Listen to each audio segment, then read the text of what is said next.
नमस्कार दोस्तों, आप सभी का स्वागत है। आज की ये मोटिवेशनल स्टोरी ईमान का ज्ञान बताएगी, तो चलिए शुरू करते हैं। काफी समय पहले की बात है।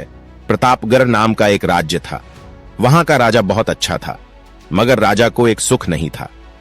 वह यह कि उसके कोई भी संतान नहीं थी और वह चाहता था कि अब वह राज्य के अंदर किसी योग्य बच्चे को गोद ले ताकि वह उसका उत्तराधिकारी बन सके और आगे की बागडोर को सुचारू रूप से चला सके। और इसी को देखते हुए राजा ने राज्य में घोषणा करवा दी कि सभी बच्चे राजमहल में एकत्रित हो जाए। ऐसा ही हुआ।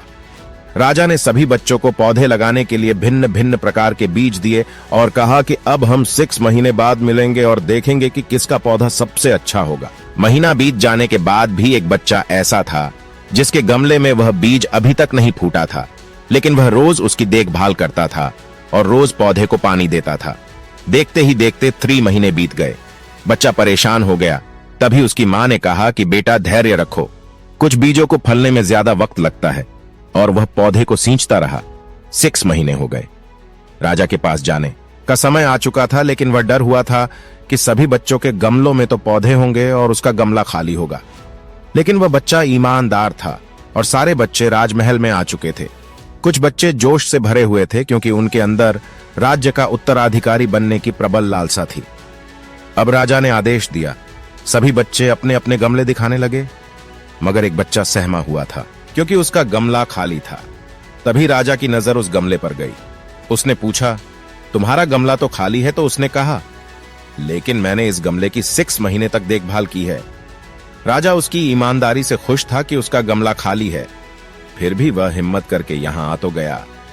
सभी बच्चों के गमले देखने के बाद राजा ने उस बच्चे को सभी के सामने बुलाया। बच्चा सहम गया और राजा ने वह गमला सभी को दिखाया। सभी बच्चे जोर से हंसने लगे। राजा ने कहा, शांत हो जाइए, इतने खुश मत होइए। आप सभी के पास जो पौधे हैं वो सब बंजर है। आप चाहे कितनी भी मेहनत कर लें, उनसे कुछ नहीं निकलेगा। लेकिन असली बीज यही था। राजा उसकी ईमानदारी से बेहद खुश हुआ और उस बच्चे को राज्य का उत्तराधिकारी बना दिया गया।